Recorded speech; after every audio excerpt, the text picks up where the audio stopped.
Hello to everyone on the internet.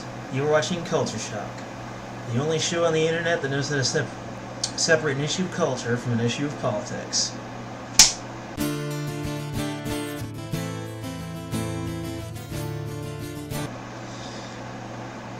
Alright.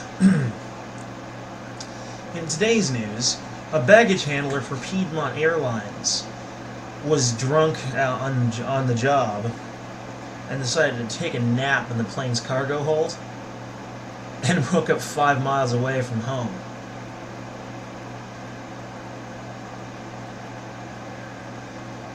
Oh yeah. Yeah, he woke up in the cargo hold and then they gave him a free ticket back home. But they probably should have made him sleep in the cargo hold again as punishment. Probably had a nasty hangover too. Guy was drunk and lazy, probably an alcoholic. And boy, let me tell you about alcoholism. I mean, I do occasional drinking, but I am by no means an alcoholic. I only drink like the occasional Guinness. I buy like a pack of Guinness and drink them usually in October, because I like Oktoberfest to celebrate the coming of the fall leaves. Boy, that has come and gone. We're in November. It's cold outside. Whew.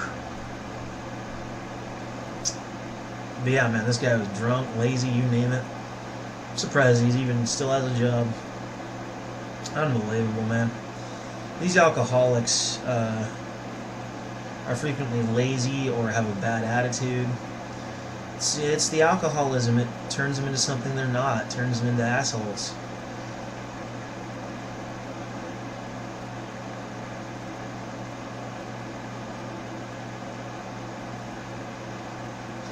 They need AA. They need to do some AA. I would recommend, if I was that guy's boss, I'd tell him straight up, go to AA or you're fired. You know, get off the sauce, asshole. Go do some anti-alcohol sessions. Then maybe you can keep your job, if you are also able to get rid of your laziness.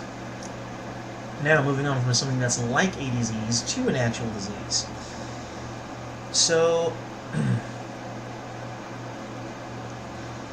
a deep learning AI they've developed, that is a deep learning AI, an AI that learns from experience, similar to a human. Scary. I hate AI. Although this is a helpful use of it,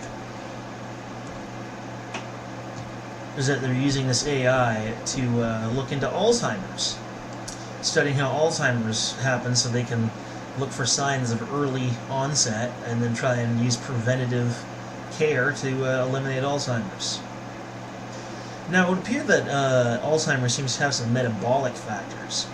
They took blood samples from people with Alzheimer's and used those blood samples in the AI simulations and saw the effects of a more or less at least a partially mapped human brain showing immediate metabolic changes based on the blood. So apparently glucose levels are affected by Alzheimer's and various other things, which I suppose was somewhat unexpected because it's not really a metabolic condition. It's more of a neurological condition, so that's kind of interesting. This is actually a very good use of AI. It makes it a lot less scary. For once, they actually come up with a use for artificial intelligence that I actually approve and doesn't frighten me half to death. They could use this thing also to fully map the human brain, which would certainly have its benefits.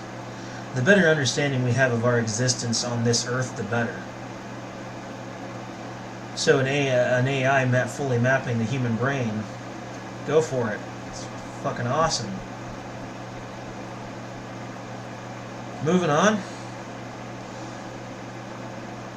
So, 3 states have moved to legalize medical marijuana as well as recreational marijuana.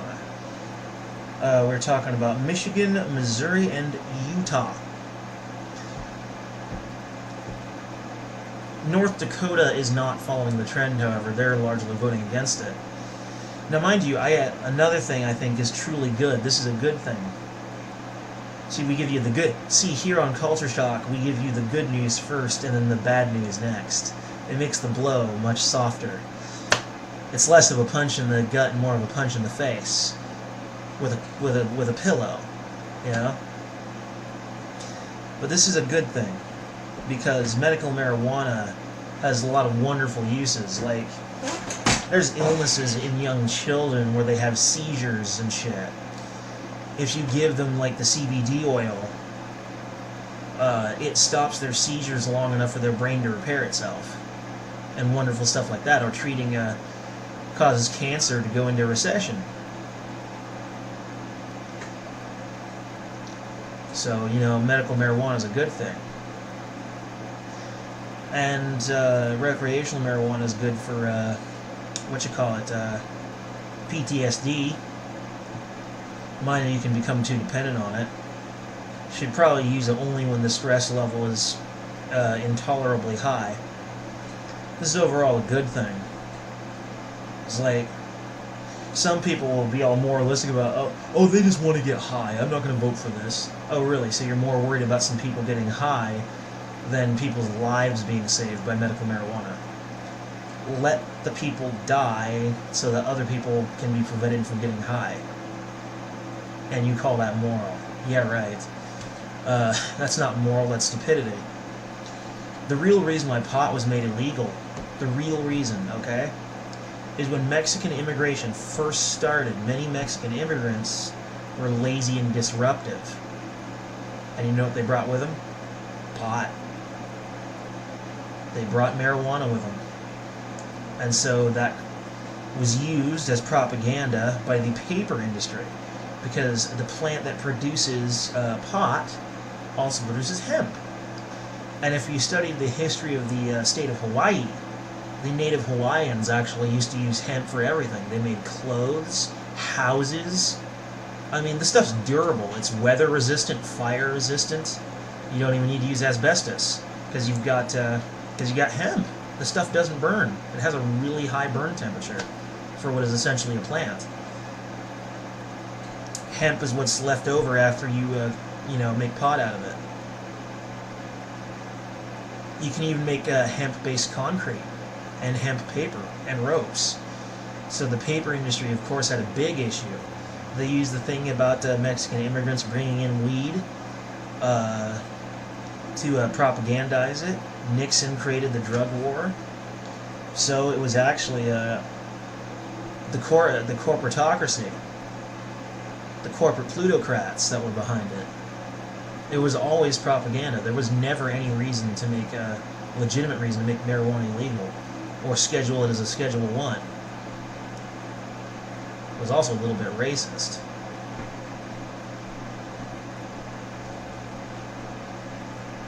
So yeah, this is a good thing. This will be good.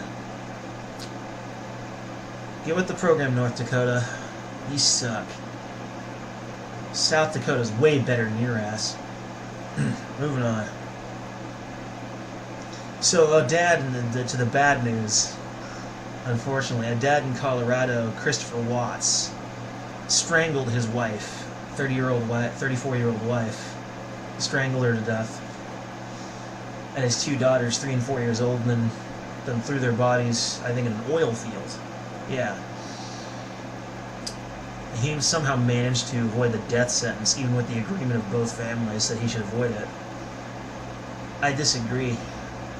If anyone should ever get the death sentence, it would be a guy like that. Now, mind you, I don't think that the government has wielded the responsibility, they wielded the power of execution responsibly. They've killed way too many innocent people, but this guy was obviously not innocent. He even confessed. He actually got out of the death sentence with a confession deal, a plea deal. He'll do some prison time, only about 20 years. Personally, he should either get life or death. But his life going forward, we don't even know the motive, but he's going to have to live the rest of his life with the knowledge that he murdered his wife and his 2 kids. Another reason why he should get a death sentence. a man living with that knowledge in his head, man, we're talking like major recipe for depression. Clinical depression is not pretty. And, you know, he's going to have to live the rest of his life with all that depression and guilt on him. He's better off dead. But, you know, real justice in this country doesn't exist. Real equal justice is dead. Has been dead since the early 80s. It's ridiculous. And then finally, the Boy Scouts of America are getting sued by Girl Scouts for copyright infringement concerning the rebranding and renaming going gender neutral. Because feminism and feminists wanting to destroy any and all male spaces, leaving behind only female exclusive spaces. Yeah, we're not sexist, you're sexist. Yeah, right. You know, a really good way to cover yourself up when you're doing something wrong is to take that wrong thing you're doing and say that someone else is doing it. No one's looking at you if you point the finger. They're looking at whoever you're pointing your finger at. Now, mind you, there's evidence that this is actually a coordinated move against feminism in its attempt to change and destroy all male spaces. I think they're trying to force them back into being just the Boy Scouts and force out all the older girls back into the Girl Scouts. Yes. Which would be amazing. A good thing. A good thing indeed. It looks like a coordinated move. The evidence comes from the fact that the lawsuit overall in the court appears extremely agreeable, and that the leader of Boy Scouts of America, at the current leader, may actually go through with it and capitulate to the lawsuit. I hope so. There aren't many spaces for us men left, thanks to third wave feminism, and even a little bit second wave, because there were some radical ones in second wave feminism, and it was the radicals that I think helped create the current wave of feminism. So I just hope that they accept the lawsuit and they go back to just being the Boy Scouts. But it definitely looks like a coordinated move because of how amiable it all is.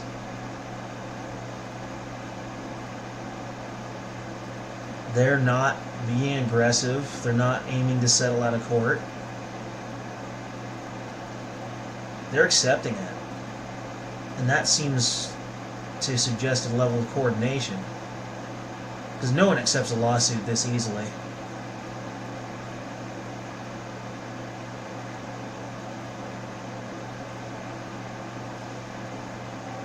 Anyway, folks.